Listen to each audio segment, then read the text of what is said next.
I started voting in 1979. I'm 62 years of age, and I've seen politicians come and go, obviously, during all of those years. I grew up in the 70s when there were the miners' strikes. I did my homework, on the 3-day working week where we only had electricity for 3 days and had to do it by candlelight. All of those things. I've lived through all of that, so I understand all of that. But never, ever in my lifetime have I seen what is patently a corrupt government like this one, where they are taking from the poor and they are giving to the already rich. Factually, we have seen yesterday there was the Public Accounts Committee put out, and nobody's reported it in mainstream media, that in the 2 years preceding Johnson becoming Prime Minister, there was an approximation of £5.5 billion of fraud and waste on government departments.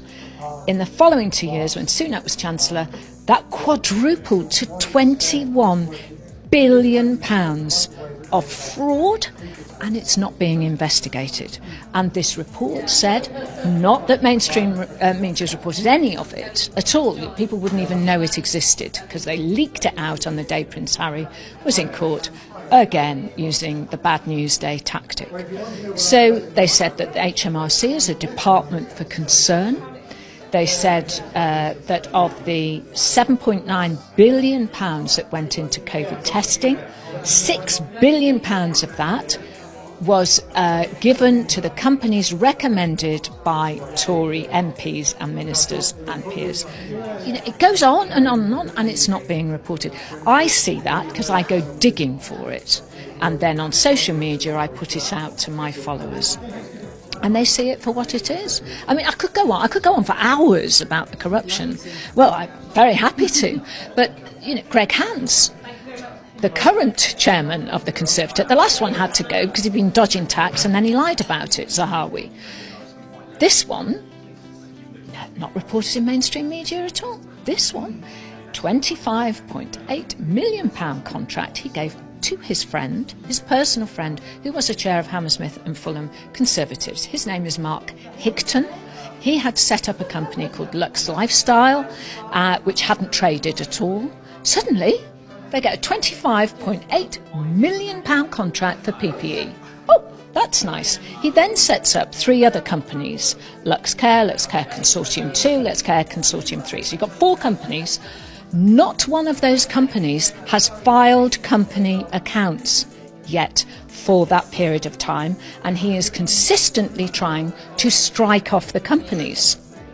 And HMRC, I believe it's HMRC, I don't know that for a fact, are saying no, we can't, refusal to strike, that's what it's called. And it's all there on Companies House, you can go and see it, everyone else can go and see it.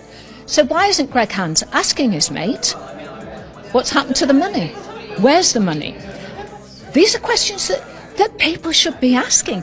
Back in the 70s or 80s, people would have to resign automatically just for the discovery of that. And now we crack on as though nothing's happened. Well, it has happened, and it's affecting people. It's affecting people whose bills are going through the roof, who can bet, for the food banks. We know all about this. And it's disgusting. I've never known anything like it in my lifetime, which makes me become very active. I've been involved on the sidelines of politics, working for both the major parties at various points to do with education and children, because that's my passion.